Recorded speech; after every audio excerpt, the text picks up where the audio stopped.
사람은 누구나 어린 시절에 젊은 시절에 꿈을 가지고 살아갑니다. 누구나 다 부러워하는 삶, 존경받는 삶, 나도 만족하고 행복하고 내가 원하는 것을 다 누리는 삶을 소망하며 살아갑니다. 그러나 그 소망을, 그 행복을 다 누리는 사람은 없습니다.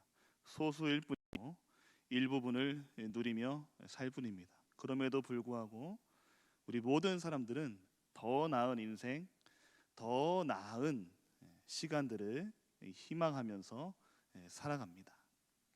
반면에 성공은커녕 사람들의 존경은커녕 누구나 다 부러워할 만한 삶을 꿈꾸기는커녕 그냥 평범하게 아주 지극히 당연한 일상을 소망하며 살아가는 사람들이 있습니다.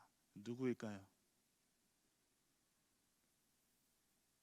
삶을 살아가면서 계속 실패했던 사람, 뭘 해도 얻을 수 없었던 사람들, 혹은 큰 질병에 걸려서 오늘 하루만이라도 건강하게 살아갔으면 좋겠다라고 열망하는 사람들. 그런데 이런 꿈을 꾸는 사람들은 그렇게 많지 않죠.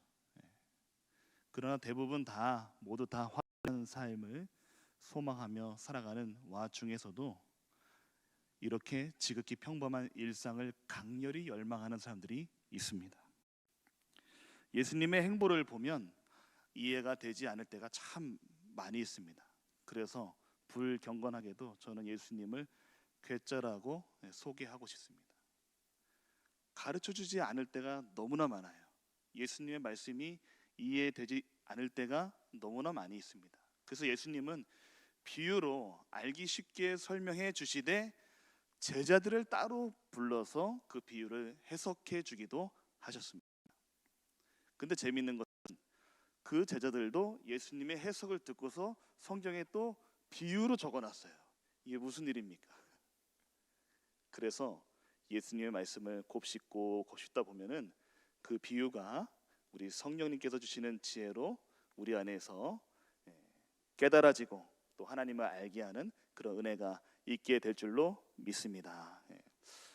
오늘 본문은 너무나 유명한 말씀이죠. 너무나 많이 들었던 말씀이에요. 그런데 우리 인생에 큰 어려움이 찾아올 때마다, 절망에 빠질 때마다 한 번쯤은 꼭 읽어봐야 될 말씀이기도 합니다. 오늘 예수님이 유대 땅을 떠나서 이 사마리아를 지나서 갈릴리, 이 사마리아 지방으로 가셔야 되는데, 원래 이 유대에서 갈릴리 중간에 있는 이 사마리아 땅을 지나려면은 바로 직진으로 통과하지는 않았어요. 요단 동편의 길을 따라서 보통은 돌아서 이 유대와 갈릴리를 오고 갔거든요. 근데 오늘 본문 전에 4장 4절에 보면은 유대를 떠나서 다시 갈릴리로 가실 때 사마리아를 통과하여야 하겠는지라. 누구의 의지입니까? 예수님의 의지인 거예요. 그런데 왜 사마리아를 통과해야 되는지 예수님이 누구에게도 가르쳐주고 계시지 않다는 점이죠. 근데 이전에 1절 2절에 보면 예수님이 이 갈릴리로 가시는 이유가 배경으로 등장하는 내용이 잠깐 있습니다. 뭐냐면 예수께서 제자를 삼고 세례를 베푸시는 것이 요한보다 많다는 말을 바리새인들이 들은 줄을 주께서 아신지라. 왜 그랬을까요? 바리새인들이 지금 무엇을 꾸미고 있냐면 예수님의 제자가 더 많은가, 세례 요한의 제자가 더 많은가, 바리새인들이 싸움을 붙이려고 하는, 시샘과 경쟁을 유도해서 백성들의 신망을 떨어뜨리고 이 영향력을 줄이려고 하는 그러한 아주 간교한 그런 계책을 예수님이 이미 알고 계신 거예요. 그래서 예수님이 바리새인들의 이런 소모적인 논쟁을 피해서 자신의 길을 그냥 가시기로, 뚜벅뚜벅 걸어가시기로 작정을 하시는 거죠. 그래서 다시 갈릴리로 가시는데 오늘만큼은 사마리아로 가셔야겠다고 마음속으로 정리를 하신 것입니다.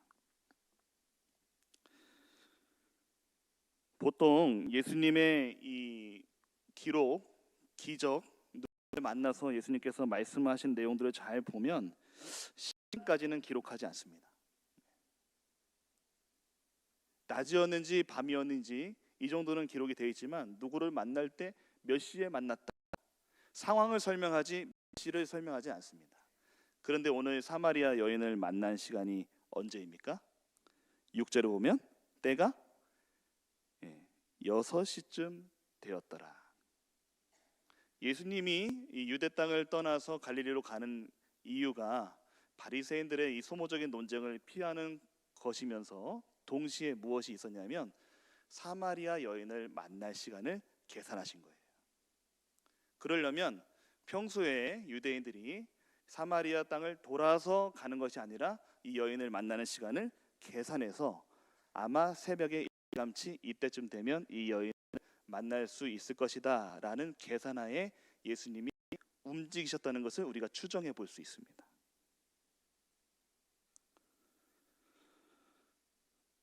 여러분, 하나님을 언제 만나셨어요?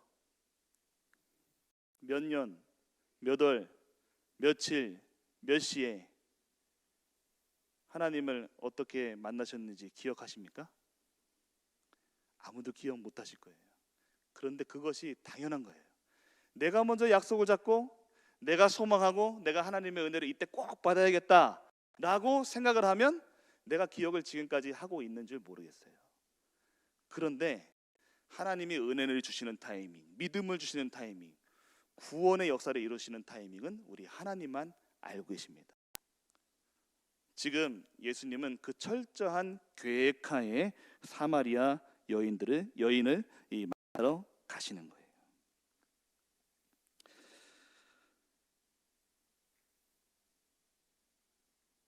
우리가 아무 이유 없이 교회에 나오지 않습니다.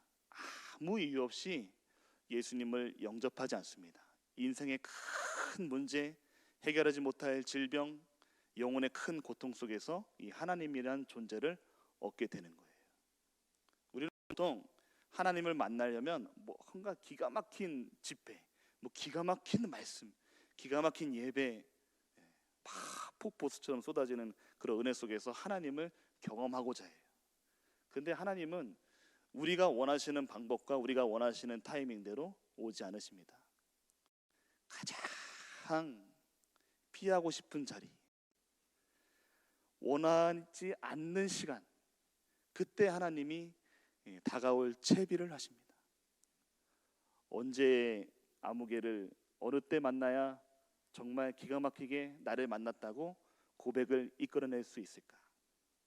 저를 비롯해서 이 중에 한 분도 예수님을 만나고 펑펑 울지 않은 분이 없을 줄로 믿습니다. 여러분, 그때를 기억하십니까?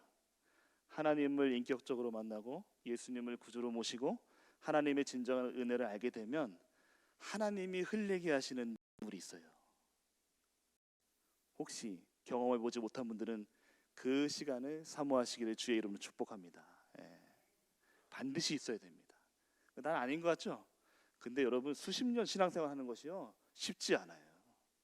여러분이 인식하든 인식하지 못하든 간에 그러한 눈물과 그러한 하나님의 은혜를 받았기 때문에 오늘 이 자리에 있는 줄로 믿습니다.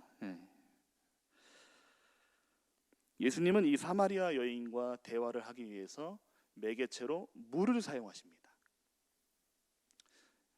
이 우물물을 기르러 나오는 여인들, 이때 당시에 여인들의 활동 범위가 그렇게 넓지 않았습니다. 지금처럼 자유롭게 출입을 하는 그런 시대가 아니었어요. 당연히 남자들이 더 상위적인 위치에 있었습니다. 그러면 일상생활하는데 가장 필요한 이 물을 기르러 나오는 이 여인들이 뜨거운 시간을 피해서 보통 선선한 오전이나 해가 지는 오후에 나와서 우물물을 기르러 나왔다, 그 말이에요. 무엇을 연상시키면 되냐면 예전에 우리 할머니들이 어디 나가서 빨래를 같이 했습니까? 동네에 있는 냇가에 가서 빨래를 했어요. 지금 우리 연세가 지긋하신 분들 어린 시절에 그때 그 빨래터는 어떤 곳이었습니까? 아무개가 무슨 큰 잘못을 했다더라. 누구누구네가 집안에 큰 싸움이 났다더라. 누구네 집 자녀가 아주 그냥 속을 썩인다더라. 이런 이야기를 다 쏟아내는 거예요. 또 누구 흉도 봅니까? 남편 흉을 그렇게 보는 거죠. 그러면서 팍팍 때리면서 스트레스를 푸는 거예요. 이스라엘 여인들에게는 이 우물물을 기르러 오는 이 시간이 마치 빨래터에 있었던 우리 조상들의 여인들과 똑같은 시간입니다. 대충 무슨 시간인지 다 연상이 되시죠? 그러면 이 사마리아 여인은 우물물을 같이 기르러 가야 됩니까? 안 가야 됩니까? 가야 돼요? 안 가야 돼요? 빨래터에 가야 돼요? 안 가야 돼요? 절대 가면 안 되죠. 그러면 이 여인이 우물물을 기르러 나오지 않으면 다른 여인들이 모여서 누구의 이야기를 하겠습니까? 이 사마리아 여인에 대한 이야기를 하겠죠. 그 여자가 그렇대. 그렇대. 원래 남의 이야기 할 때가 제일 재밌는 거 아니겠습니까?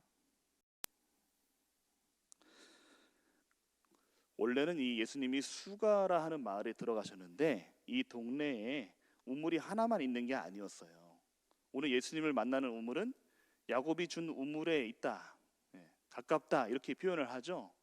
주석학자 이 바클레이는 이 여인이 자신의 동네 수가성에 우물이 있는데도 불구하고 오늘 성경에 등장하는 이 우물과의 거리가 꽤 길었음에도 불구하고 굳이 이 6시쯤 되었을 때에 물동이를 이고 왔다는 거예요. 자그마치 그 거리가 얼마나 되냐면 3m 된다고 합니다. 물이 들어있지 않은 물동이도 그냥 이고 다니는 것이 무거울 텐데 물동이 혹시 이 머리에 한번 해보셨어요? 지고 다녀보셨어요? 물이 가만히 있지 않잖아요. 물이 막 흔들거리면 얼마나 무겁겠습니까? 물동이가 작든지 크든지 사진을 잘 찾아보면 아시겠지만 물동이가 꽤 큽니다. 근데 그 물동이를 이고 몇 킬로를 걸어갔다고요? 3km 정도 걸어갔을 것이라고 추정을 해요. 물이 많이 필요하다 보니까 자주 물을 기르러 갔을 텐데 갈 때마다 얼마나 목이 아프고 어깨가 아프고 다리가 아프고 얼마나 나가기 싫었겠어요. 그런데 물은 필요하니까 나가는 거예요. 물을 기르러 나가도 편하지 않고 다시 집으로 오는 길도 편하지 않고 누구랑 만나기도 싫고 이 여인의 계속되는 고통스러운 나날이 이어지고 있습니다. 이 여인은 할 수만 있다면 결혼하기 전으로 어린 시절로 제가 서두에 말씀드렸던 이 꿈과 희망이 가득했던 그 소녀의 시절로 돌아가고 싶었을 거예요. 그러나 시간은 한쪽 방향으로만 흐릅니다. 다시 과거라는 기회를 주지 않아요. 시간은 계속 흘러가요. 내일 또 해가 뜨면 그 먼 거리로 우물물을 기르러 가야 되는 고통의 시간이 기다리고 있습니다. 이것이 오늘 본문에서 말씀해 주는 이 사마리아 여인의 갈증이에요. 누구도 해결해 주지 않습니다. 누구도 자신의 고통을 알아주지 않아요. 그저 비난하고 뒷담화를 하는 담속거리에 불과한 인생으로 치부해 버립니다. 그런데 이 여인에게 예수님과 제자들이 향해서 오고 있습니다. 아까 제가 예수님이 하나님이 누군가를 만나시기 위해서 믿음을 주시기 위해서 은혜를 주시기 위해서 하나님이 철저한 계획하에 이 상황과 여러 가지 여건을 보시고 타이밍을 맞춰 들어가신다. 그 계획하에 하나님이 계획을 세우시고 다가오신다고 말씀을 드렸어요. 예수님은 어떤 계획을 하고 계시는가? 지금 수가성에 나타난 이 사마리아 여인을 만날 때 제자들이 자연스럽게 그 시간에 먹을 것을 사러 동네에 들어가도록 그 모든 일들을 자연스럽게 연출해 내십니다. 1대1로 단독으로 만나고 싶은 거예요. 여러분 누군가 비밀 얘기를 할 때 옆에 누가 있으면 됩니까? 안 됩니까? 아무도 있으면 안 돼요. 그리고 누군가에게 기쁜 이야기를 꺼내려면 그 상황이 아주 자연스러워야 됩니다. 원래 이 유대인들과 사마리아인들은 오랫동안 갈등이 있었기 때문에 서로 만나고 싶어 하지도 않고, 더군다나 남자와 여자, 유대 남자와 사마리아 여자가 만나는 것은 더더욱 있어서는 안 되는 일이에요. 근데 예수님은 구원의 열정을 가지고 이 여인을 만나십니다. 그리고 잠시 그 우물가 옆에 앉으셔서 이 사마리아 여인에게 물을 달라고 합니다.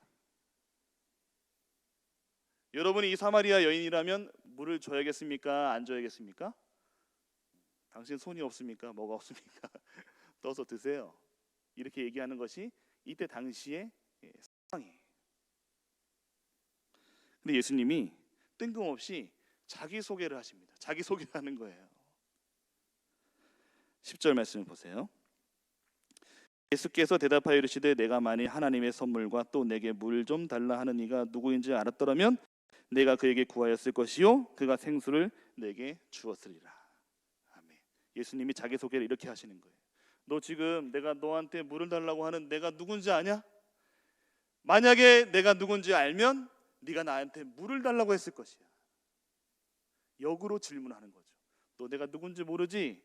이게 성경에 보면은요 고상하게 써 있어서 그렇지 사실은 놀리는 거랑 거예요. 놀리는 거라. 내가 누군지 알아? 하나님의 선물, 내가 너에게 줄 선물이 무엇인지 알아? 이 여인의 호기심을 발동시키십니다. 그러면서 11절에 보면 이 남자가 누군지 이 궁금증이 생긴 거예요. 그래서 11절에 보면 여자가 이르되 주여 물기를 그릇도 없고 이 우물은 깊은데 어디서 당신이 그 생수를 얻겠사옵나이까. 이 생수는 흐르는 물이에요. 흐르는 물. 그냥 우리가 컵에 따라서 먹는 물이 아니고 흐르는 물이에요. 예수님이 이 물을 가지고 이 여인의 깊은 인생의 갈증이 있다는 것을 한 번에 이해시키기 위해서 일부러 물을 달라고 하신 거예요. 근데 우리가 눈으로 보는 물이 아니라 이 영혼의 목마르면 채워줄 그 물을 갈망하고 있다는 것을 예수님이 이 사마리아 여인에게 각인시킨 것이죠. 그러면서 이 여인은 당신이 언약의 주인공인 야곱보다 더 큰가요? 당신이 하나님을 대해서 신을 대신해서 나의 인생의 목마름을 해결해 줄 수 있나요? 당신이 그런 분인가요? 여기 11절에 나타나 있는 주여는 영어로 써있어. 선생님, 선생님 존칭을 써준 거죠. 진짜 그 생수를 가지고 있습니까? 물어보는 거죠. 13절 14절 4장 13절 14절 우리 다 같이 한번 읽어볼까요? 시작. 예수께서 대답하여 이르시되 이 물을 마시는 자마다 다시 목마르려니와 내가 주는 물을 마시는 자는 영원히 목마르지 아니하리니 내가 주는 물은 그 속에서 영생하도록 솟아나는 샘물이 되리라. 아멘. 여기 나타나 있는 14절의 말씀, 내가 주는 물을 마시는 자는, 이걸 원문을 해석하면 한 번만 마시면 영원히 목마르지 아니할 것이다. 할렐루야. 우리가 예수님을 구주로 고백하고 그분을 내 마음속에 영접하면 그 한 번의 고백으로 영원한 생명을 얻게 되는 줄로 믿습니다. 여러분, 그것이 하나님의 역사인 거예요. 여러분 생각해 보세요. 무거운 물동이를 지고 그 먼 거리를 왔다 갔다 하면서 다음에 또 가야 되는데 얼마나 괴롭겠습니까? 그런데 한 번만 그 생수를 얻어가면 그 문제가 해결된다는 거예요. 이보다 더 기쁜 소식이 있겠습니까? 그런데 예수님이 뜬금없이 이상한 질문을 하십니다. 16절에 보면 가서 누구를 불러오라? 내 남편을 불러오라 라고 말씀하시는 거예요. 야, 예수님은 정말 기가 막힌 상담가예요. 아직 이 여인이 진짜 자신의 문제를 꺼내놓지 않았습니다. 왜냐하면 이 여인은 지금까지 어떤 인생을 살아왔습니까? 절대로 남편 이야기는 하지 말아야지, 내 사랑 이야기는 하지 말아야지, 내 연애 이야기는 하지 말아야지, 우리 집안 얘기는 하지 말아야지 라고 마음속에 단단히 아주 두꺼운 뚜껑으로 딱 덮어놨는데 난생 처음 보는 예수님께 들통이 난 거예요. 자기는 말하지도 않았는데 순간적으로 아마 수치심과 분노와 막 억장이 다 무너졌을 거예요. 내가 그 소리를 듣지 않기 위해서 이 먼 우물물을 기르러 왔는데 처음 보는 남자가 이 속마음을 다 깨틀고 들춰내버린 거죠. 근데 이 여인은 분노로 수치심으로 끝나지 않고 예수님께 순순히 대답을 합니다. 저는 남편이 없습니다. 몇 번째 남편이죠? 몇 번째 남편이에요? 여러분 가정에는 몇 번째 남편이 계십니까? 얘기하고 싶겠어요? 그런데 순순히 고백을 합니다. 왜요? 이 여인에게는 무엇이 있습니까? 누군가 이 문제를 해결해 줄 갈증이 있기 때문에 예수님께 하나씩 하나씩 털어놓는 거예요. 여러분이 하나님이 가지신 매력이 뭔지 압니까? 안 보이는 게 매력이에요. 제가 어린 시절에 좀 답답했어요. 하나님, 예수님 잘 믿으면 날개가 달려서 날아가는 이런 능력을 주시면 안 됩니까? 예수 믿는 사람은 뭔가 좀 특별한 능력을 주시면 안 돼요? 뭔가 막 길을 지나갈 때 막 빛이 나가지고 막 사람들이 부러워하면 안 되나요? 이런 생각을 한 적이 있어요. 혹은 이 사회적으로 나쁜 일이 생기고 막 죄악이 막 들끓을 때 하나님이 나타나서 푹 나타나서 막 벌어주시는 그런 심판자의 모습으로 나타나 주시면 안 되겠습니까? 근데 좀 신앙생활을 하면서 성숙해 가면서 하나님이 자신의 모습을 감추는 이유가 무엇인지 알게 됐어요. 또 내가 기도할 때마다, 말씀을 공부할 때마다, 연구할 때마다 시시각각으로 변하는 하나님의 형상을 보게 되었습니다. 우리 하나님의 매력은요, 보이지 않는 게 매력이에요. 보이지 않는데 어디든 다 계시는 거예요. 나 혼자 이야기하고 있는데 다 듣고 계신 거예요. 할렐루야. 네. 그것이 우리 하나님의 정말 거부할 수 없는 매력이더라고요. 이 여인이 이 예수님의 매력에 푹 빠져버린 거예요. 그래서 아까는 선생님 그랬는데 19절에 보니까 내가 보니 누구 같다요?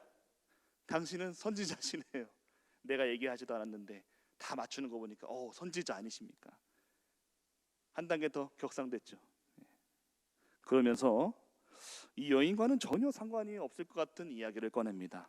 20절에 보니까 우리 조상들은 이 산에서 예배하였는데 당신들의 말은 예배할 곳이 예루살렘에 있다 하더이다. 뜬금없이 예배의 장소에 대한 말을 꺼냅니다. 원래 이 유대와 이 사마리아인들은 한 민족이잖아요. 그런데 포로기 이후에 이 사마리아인들이 유대인들의 성전 또 이 재건과 이 건축하는 그런 와중에 사마리아 사람들이 괴롭혀요. 그 대적자가 됩니다.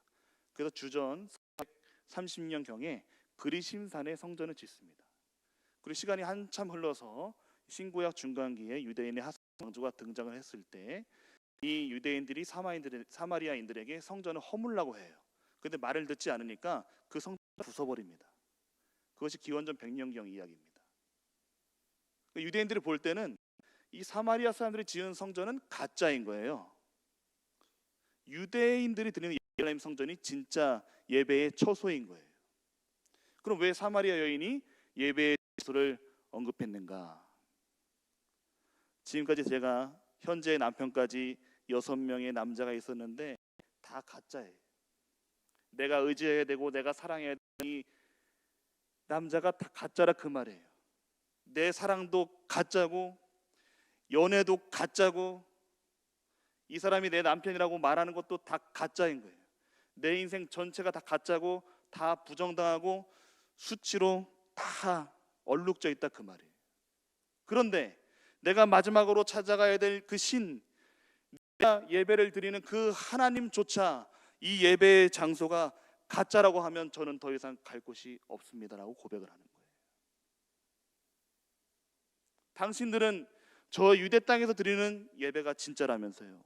그러면 내가 지금 하나님께 간절히 기도하는 이곳, 이 성전, 폐허가 된 이곳도 가짜인가요? 이 여인의 진짜 근본적인 질문이 막 터져 나오는 거예요. 이게 뭐냐면 하나님을 향한 원망입니다. 그때 예수님이 따뜻한 말씀으로 이야기를 하십니다. 21절에 보면 여자여 내 말을 믿으라. 이 산에서도 말고 예루살렘에서도 말고 너희가 누구에게? 아버지께 예배할 때가 이르리라. 할렐루야. 네. 가짜 아니야. 그러나 여기서 예배를 드리든 유대 땅에서 예배를 드리든 이런 거와 상관없이 아버지께 예배할 때가 이르게 될 것이야. 23절 말씀 같이 한번 읽어볼까요? 23절 24절 시작. 아버지께 참되게 예배하는 자들은 영과 진리로 예배할 때가 오나니 곧 이때라. 아버지께서는 자기에게 이렇게 예배하는 자들을 찾으시느니라.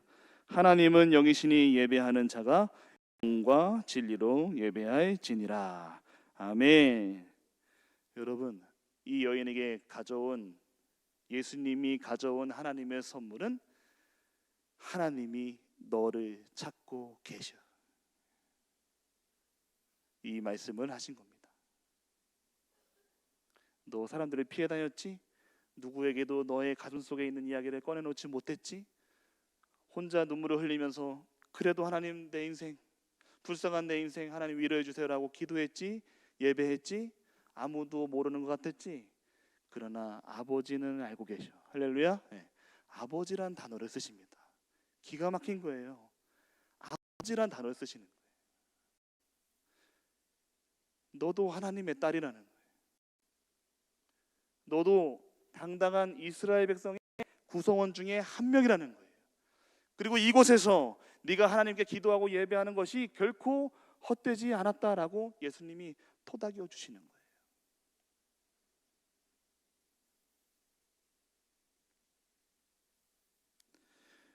(25절) (26절에) 여자가 마지막으로 한 번 더 고백을 합니다. 메시아 곧 그리스도라 하는 이가 오실 줄을 내가 아니. 메시아까지 알고 있어요. 그가 오시면 모든 것을 우리에게 알려주시리이다.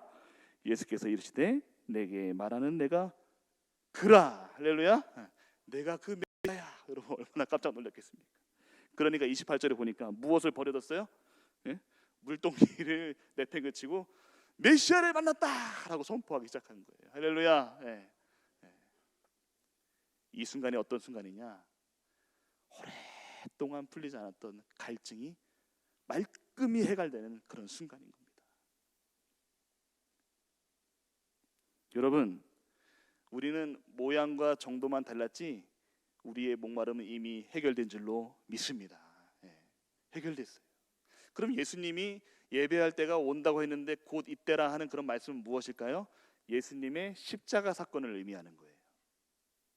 예수님의 십자가와 부활이 있게 되면 아버지께 영과 진리로 예배할 때가 오는데, 이 영과 진리가 무슨 뜻이냐면 성령과 진리라는 얘기거든요. 성령과 진리. 하나님의 나라를 향해서 예수님을 통해서 진리의 말씀을 붙들고 예수님의 사역을 이어가고 동참하는 그 자체가 하나님께 예배하는 것이다, 그 말이에요. 예배하는 것. 어떤 장소가 중요한 것이 아니고 예수님을 구주로 영접하고 예수님과 함께 하나님의 동참하는 그 자체가 아버지께 예배하는데, 그러한 자들을 찾는다는 거예요. 근데 우리는 다 이미 그런 자가 된 줄로 믿습니다. 우리의 목마름은 다 해결된 거예요. 해결된 겁니다. 영원히 목마르지 않는다고 우리 예수님께서 말씀을 하십니다. 요한복음 3장에는 거듭남을 설명한 니고데모의 이야기가 등장을 합니다. 니고데모는 이스라엘 사회 속에서 가장 높은 위치에 있던 사람. 요한복음 4장에는 똑같이 하나님의 나라에 대해서, 예배에 대해서 설명을 듣는데 똑같이 메시아를 소개하는 이 사마리아 여인은 이스라엘 사회 속에서 어쩌면 가장 낮은 자리에 있던 사람. 다른 공간 복음에는 이 메시아에 대한 소개가 아주 소극적으로 나타나요. 예수님이 말하지 말라고 그래요. 말하지 말라. 내가 누군지 말하지 마. 근데 요한복음에서는 니고데모와 이 사마리아 여인에게 내가 메시아다라고 보여주는 성경의 말씀이 아주 적극적으로 나타나 있습니다. 그만큼 이 요한 사도는 메시아를 어떻게 인식하고 메시아를 어떻게 따라야 되는지 니고데모와 이 사마리아 여인을 통해서 알려주고 있습니다. 여러분, 이제 곧 예수님을 기다리는 대림절이 시작이 됩니다. 이 사마리아 여인은 하나님이 보내주신 선물 예수님을 만났습니다. 그리고 이 인생의 이 타는 목마름을 아주 말끔하게 해결받는 그런 놀라운 은혜를 경험하게 되었습니다. 그러면 오늘 이 사마리아 여인의 이 말씀을 통해서 우리가 얻는 은혜, 또 우리의 인생을 통해서 하나님의 큰 인생 속에서 하나님의 큰 은혜를 받은 우리는 어떠한 신앙의 자세를 갖춰야 될까요? 한번 따라해 볼까요? 내가 하나님의 선물이 되어야 할 때이다. 맞죠? 이제는 내가 하나님의 선물이 되어드려야 될 줄로 믿습니다. 예수님이 나에게 선물로 오셨듯이 하나님이 나에게 선물을 주셨으니까 뭐든지 다 거래는 기브 앤 테이크 아니겠습니까? 나도 하나님께 선물을 드려야 되지 않겠습니까? 무엇으로요? 영과 진리로 드리는 예배로, 우리가 거룩한 하나님의 자녀로 우리 주님께 나아가야 될 줄로 믿습니다. 우리의 죄를 용서하시고 우리 인생의 문제를 해결하신 그 하나님께 여러분의 존재가, 여러분의 인생이 하나님께 기쁨이 되는 큰 선물이 되시기를 주의 이름으로 축복합니다. 여러분의 자녀가, 여러분의 인생이, 우리의 교회가 그렇게 되기를 주님의 이름으로 간절히 축복합니다. 기도하겠습니다. 하나님, 인생의 커다란 짐에 무게에 짓눌리고 죄의 노예가 되어 도저히 우리 스스로는 해결할 수 없는 문제, 깊은 갈증, 목마름을 친히 해결하신 우리 예수님을 구주로 모시고 살아가게 하시니 참으로 감사합니다. 이제 우리 모두가 예수님께 드릴 선물이 되어서 우리에게 선물로 오신 예수님께 영광을 돌리며 영과 진리로 예배하며 주님이 가장 기뻐하시는 구원 사역에 동참하게 하시고 주님께서 세우주신 이 성광교회에 헌신하는 믿음의 자녀가 다 되게 하여 주시옵소서. 예수님의 이름으로 기도하옵나이다. 아멘.